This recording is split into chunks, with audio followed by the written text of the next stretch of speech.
Today we learn how to print a prime numbers up to n. Means if the input n is equal to 10, means you have to print output has to be like this: 2, 3, 5, 7. Okay, these are the numbers. These are the numbers. These are the prime numbers. So the prime numbers which are available below 10. Below 10. Okay, if suppose input n is equal to 5, only 5, so that time you have to print output has to be 2, 3. Okay. So here this is the question. This is the input and output, and this is the question. I think now first of all you have to understand what is a prime number. A number which will only divisible by itself and also with 1.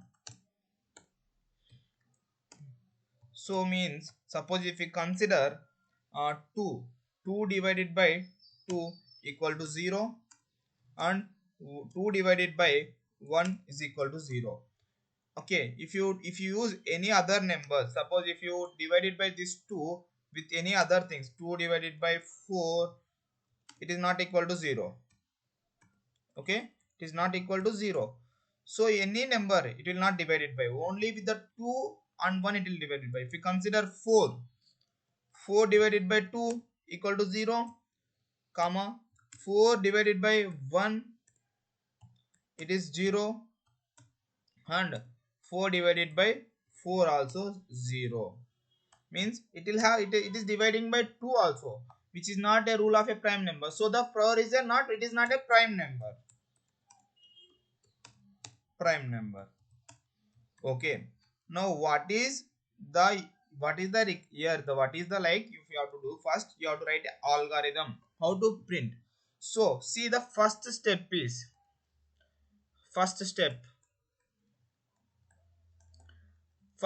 you have to take one for loop which is iterating from 2, because 1 is already it is not a prime number, from 2 to n.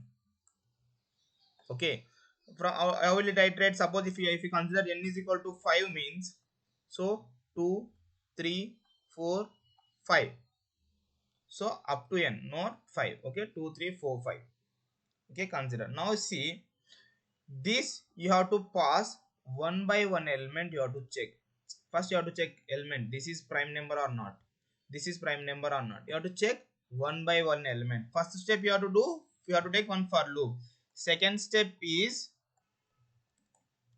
you have to check the number is prime or not, is prime or not.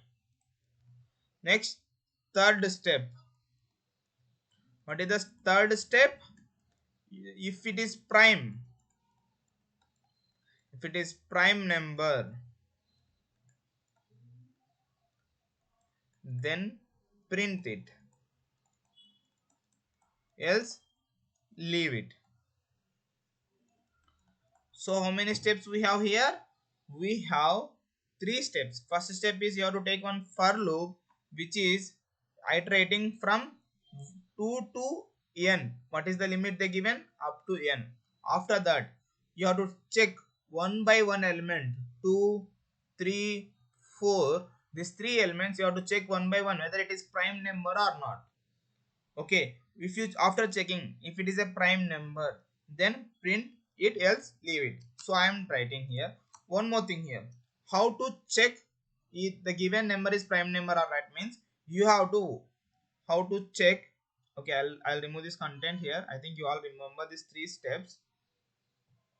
I'll make it very less. Now see how to check given prime number is prime number or not, whatever the number. So for that you have to write a method in your class, that is public static is boolean is prime, which is taking value integer value n. Okay, here you have to write a logic to check given number is prime or not.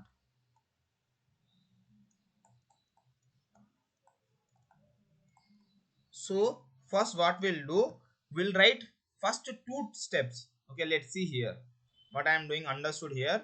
In the main method I am taking integer value int. This is the limit, int n is equal to 5 I am taking here. Okay, now here I am iterating the loop for int I is equal to 1, I less than, why I am taking 1 means I'll show you. Okay, but 1 is not prime number, that's fine. I equal to 1 and I less than n I plus plus. Okay, now what is the step 2 you have here? What is the step in this? You have the step 2. Like step 2 is the check the number is prime or not. How you will check? I said to check the prime number you have to create a method called public static boolean is prime, which will give the return value whether it is a prime or not. So first do that. Here in the outside the method public static, okay, boolean, return type is boolean is prime method. Okay, is prime. Now see, we have a method called which is prime method, which is accepting the one integer value int n. Okay, now what we have to check here? If is prime, if is prime, we have to provide the value, this I value we have to provide, whichever we are wanted to check. So high value only, right? Here I value only going to increase from 1 2 3 4. So we have to check each and every number whether it is prime number or not. So that's why I'm providing here the I value.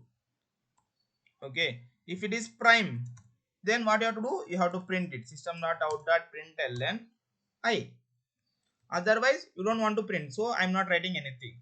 I think you all clear up to this. So now let's see what is the logic to check the given number is, so what is the logic, whatever the value we are providing to the is prime method, that is a prime number or not. Okay, first every time whatever the programming you are writing, first try to learn how to write a algorithm, write a step by step separately. Okay, suppose if you are writing any program, just make steps. What are the steps are there? So now we make 3 steps. In the 3 steps we are done. What we are done here, we did first step we are iterating with the for loop, and the second step we are checking each value whether it is prime or not. If it is prime we are printing. So now the one more question is raised here. That question is how to check whether the value is prime number or not. So here the question is now how to check. Okay, how to check a given number is prime or not. Okay, simple. First condition, first step, if given number is, if n is equal to 1 or n is equal to 0, then directly return false, because we already know these two numbers, whatever these two numbers are already not prime numbers. Okay, next second step, if it is not, you have to take one for loop which is starting with 2, because you all know only with any number it is always divisible by 1, so no need of checking with 1. For I equal to 2, I less than n, I plus plus. Okay, less than n means what is the prime number, it has to divide it by 1 and it has to divide it by itself. So anything, these two will happen every time with any number, this will divide it by only. So we have to check from 2 to, suppose if it is 5 means 2, 3, 4. With these 3 all we have to check whether it is dividing or not. That's why 2 to n. Now see here, if n modulus of 2 equal to 0, return false. Okay, if it is divided by I, sorry, I, not 2. If it is divided by this I value, whether 2 or 3, this n value, then you have to return the false, otherwise return true. Okay, now let's see in the programmatical way. Now see here, we are passing here I value as n. Now let's see, what is the first step? If it is n equal to 0, or means two vertical lines, n equal to 1, you have to return, what you have to return? You have to return false. Okay, otherwise you have to, second step is you have to take a for loop, which is starting with int I equal to 2, I less than n, I plus plus. Here what you have to write? If the this n value is divided by any number from 2 to up to this number, suppose if we consider example, if n is equal to 10 means, in between what are the numbers are there? 2, 3, 4, 5, 6, 7, 8, 9. Okay, these numbers, if in this between any number is dividing 0 means you have to return false, because if we have prime number means it has to divide it by itself, and 1 if it is divided by with any other numbers, then it is not a prime number. So in the same way we are writing here logic, if n modulus of I equal to 0, then return, okay, return, what you have to return? Return false. Okay, then you have to break this loop. Okay,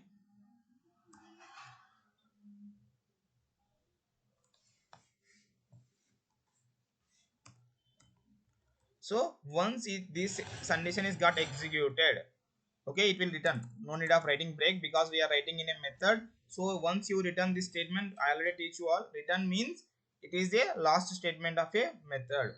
Okay, now if it is not dividing by any number, then you have to return true. See, I'll explain again. If it is 0 or 1 means directly you can return false, because 0 and 1 are not prime numbers. Okay, if the n, whatever the n, if you consider, let example consider n is 5. Okay, you consider n is 5. If the 5 is divided by 1, first what it will check here? 5 by 2. What it will check? 5 by 2 first it will check. After that 5 by 3. After that 5 by 4. Okay, 5 by 2, 5 by 3, 5 by 4. What it will here get? It will not equal to 0. So here it will false.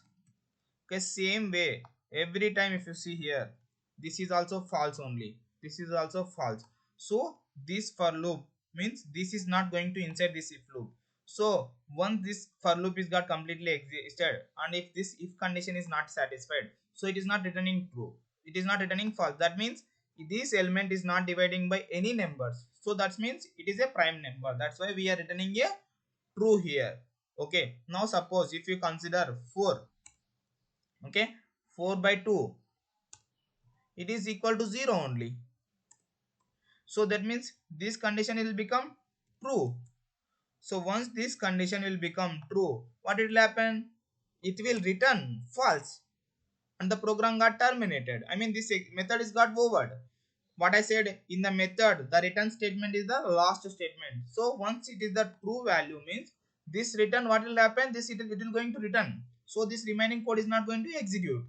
So we got our output here only. So now see here. Now this is the logic. If it is dividing by any number, you have to return false. If it is not dividing with by any number from up to that number, they have to return a true. Now let's see. I'll execute this program. See, if you are able to observe, I given int 5, n is equal to 5. So we have 2 3. Now I'll change here. I'll change here to 10. Now see 2 3 5 7. Now I'll change here to 20. I'm changing the range. Now if you see here 2 3 5, I'll just expand it. See 2 3 5 7 11 13 17 19 are there. Okay, this is the way you have to write a logic to print prime numbers up to given range. I think you all understood. I think it's clear. I hope you all enjoyed this video. If you like this video, like, subscribe and share. Thank you all.